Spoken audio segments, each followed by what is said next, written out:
తిరుపతిలో జరిగిన తొక్కిసలాట ఘటన తీవ్ర విషాదాన్ని మిగిల్చింది. తొక్కిసలాటలో ఓ కుటుంబానికి చెందిన 3 మహిళలు మృతి చెందారు. విశాఖ తాటిచెట్లపాలెంకు చెందిన లావణ్య, స్వాతి, కంచరపాలెంకు చెందిన శాంతి, మద్దెలపాలెంకు చెందిన రజనీలు చనిపోయారు. తొక్కిసలాటలో శాంతి చనిపోవడంతో ఆమె కుటుంబంలో విషాదం అలుముకుంది. అధికారుల నిర్లక్ష్యమే లావణ్య ప్రాణాలు తీశాయంటున్నారు కుటుంబ సభ్యులు. చిన్నపిల్లలున్నారని వారికి ఏమని చెప్పాలని బంధువులు కన్నీటి పర్యంతమవుతున్నారు. మరింత సమాచారం మా సీనియర్ కరెస్పాండెంట్ కాజా అందిస్తారు. తిరుపతి ఘటనలో ప్రాణాలు కోల్పోయిన మరో మహిళ శాంతికి చెందిన నివాసం దగ్గర ఉన్నాం. చూడొచ్చు, అత్యంత దయనీయ స్థితిలో ఈ కుటుంబం ఇక్కడ నివాసం ఉంటుంది. చాలా చిన్న ఇల్లు. ఇక్కడే భార్య, భర్త, అత్త, కొడుకుతో పాటు నివాసం ఉన్నారు. ఈమె చూడొచ్చు, ఈమె అత్త, శాంతికి సంబంధించిన అత్త. ఈమె కొడుకు తండ్రి వెంకన్న మాల ధరించి ఆ మాల ధారణలో భాగంగా ఈరోజు వైకుంఠ ద్వారా దర్శనం చేసుకునేందుకు వెళ్ళారు. అక్కడ తొక్కిసలాటలో ప్రాణాలు కోల్పోయారు. చూడొచ్చు, అత్త అంటే ఆ శాంతి అత్త ఎలా కన్నీరు మున్నీరుగా వెళ్ళిపిస్తుందో. కేవలం చిన్న పూరి గుడిసెలో తాత్కాలికంగా ఉన్న రేక్ షెడ్లో ఈమె నివాసం ఉంటుంది శాంతి కుటుంబం. ఈరోజు చూస్తే 5 గంటలకు టీవీ చేసింది మనవరాలు, అందులో కనిపించింది. ఆ శ్రమ ఎవరు మాకు ఫోన్లు అయినాయి.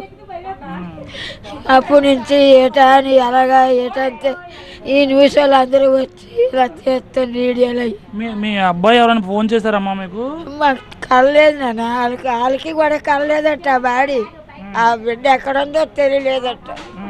ఆ తండ్రి కొడుకు ఎక్కడ నొత్తి నూరు కొట్టుకొని ఏడుతుండ్రట. మీతో మాట్లాడారా వాళ్ళ తండ్రి కొడుకు? మాట్లాడేది అలా చెప్పు, ఎవరికో ఫోన్ చేశారటమ్మా. వాళ్ళు చెప్పినారు ఇలాగా మాట్లాడుతున్నారు, ఏం చేయాలో బాడీ కనిపించలేదట, ఏడుస్తున్నారు. అలాగా ఇప్పుడు మాలేశారమ్మా. కొడుకు తండ్రి మాలేశారు.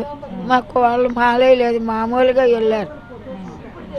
వెళ్ళి ఆ గేటు గబుకొని తీసినారట. దీన్ని సొప్పు తొక్కేసి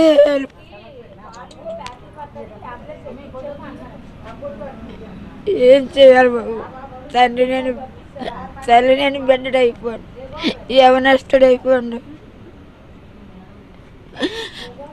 ప్రభుత్వం ఆడికి ఏదో చిన్న దారి చూపించాలి. మామూలుగా చచ్చిపోయిన వాళ్ళమే కాదు. నేను ఇది చిన్నప్పుడు ఆ కుర్రాడు 3వ సంవత్సరం పిల్లడు, ఇది పుట్టినరోజు ఈవిడేనండి.